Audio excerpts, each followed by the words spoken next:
CM 5 ವರ್ಷ ಮತ್ತೆ ಮತ್ತೆ ಬರ್ತಾನೆ ಈ ತರ ವಿಚಾರ ನೀವು ಕೇಳ್ತೀರಾ ಅವ್ರು ಹೇಳ್ತಾರ ಅಷ್ಟೇ ಏನಾರ ಅಂತ ನೀವು ಕೇಳ್ತೀರಿ ನಾನು ಯಾಕೆ ಹೇಳಕ್ ಹೋಗೋಣ ಅಲ್ವಾ ಚಟ ಇರೋರು ಸುಮ್ಮನೆ ಮಾತಾಡ್ತಿರ್ತಾರೆ ಅಷ್ಟೇ ಅದ್ರ ಬಗ್ಗೆ ನೋಡಿ ನಮ್ಗೆ ಯೋಗ್ಯತೆ ಐತಾ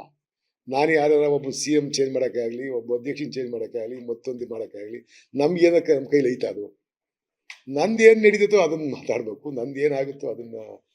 ಹೇಳ್ಕೊಂಡು ಹೋಗ್ಬೇಕು ಅಷ್ಟೇ ಬಿಟ್ಟರೆ ನನ್ನ ಕೈ ನಮ್ಮನ್ನು ಯಾಕೆ ಕೇಳ್ತೀರಿ ನಮ್ಮ ಕೈಲಿ ಏನಾಗುತ್ತೆ ಅದು ಮಾಡೋಕ್ಕೆ ಏನಾರ ಮಾಡ್ತಾ ಆಗುತ್ತೆ ನಮ್ಮ ಕೈಲಿ ಸಿಎಂ ವಿಚಾರ ಇಟ್ಕೊಂಡು ಕೇಸನ್ನ ದುರ್ಬಳಕೆ ಮಾಡ್ಕೊತೀವಿ ಯಾರು ಏನೇನು ಯಾರ್ಯಾರು ದುರ್ಬಳಕೆ ಮಾಡ್ಕೊಂತಾರೋ ಅದು ನಮಗೆ ಗೊತ್ತಿಲ್ಲ ಟೋಟಲಿ ಮೀಡಿಯಾದಲ್ಲಿ ಇವೆಲ್ಲ ಮಾತಾಡೋದು ಪಕ್ಷಕ್ಕೆ ಡ್ಯಾಮೇಜು ಇದು ಒಳ್ಳೆ ಬೆಳವಣಿಗೆ ಅಲ್ಲ ಯಾಕೆ ಯಾರ್ಯಾರು ಮಾತಾಡ್ತಾರೋ ಗೊತ್ತಿಲ್ಲ ಹೈಕಮಾಂಡ್ ಕಂಟ್ರೋಲ್ ತಪ್ಪಿದೆಯಾ ಅಂತ ರಾಜ್ಯದಲ್ಲಿ ಯಾವುದು ಕಂಟ್ರೋಲ್ ತಪ್ಪಿಲ್ಲ ಎಲ್ಲದಕ್ಕೂ ಒಂದು ಲಿಮಿಟ್ ಅಂತ ಇದ್ದೇ ಇರುತ್ತೆ ಅವ್ರೇ ಒಂದು ಹಂತ ತನಕ ನೋಡ್ತಾರೆ ಏನೇನು ಕ್ರಮ ಮಾಡಬೇಕು ಮಾಡ್ತಾರೆ ಅದೇನು ಅಷ್ಟು ರೂಪನಾಗೆ ನಾವೆಲ್ಲ ತಪ್ಪಿಸ್ಕೊಳಕ್ಕಾಗಲ್ಲ ನಾವೆಲ್ಲ ಒಂದು ಪಕ್ಷದ ಚೌಕಟ್ಟಿನಲ್ಲಿ ಕೆಲಸ ಮಾಡ್ತಕ್ಕಂಥದ್ದು ನಮ್ಮ ಅವಕಾಶಗಳು ಏನಿತ್ತು ನಮ್ಗೆ ಏನು ಜವಾಬ್ದಾರಿ ವಹಿಸಿತ್ತು ಅದನ್ನ ನಾವು ಮಾಡ್ಕೊಂಡು ಹೋಗ್ಬೇಕಷ್ಟೆ ದೆಹಲಿಗೆ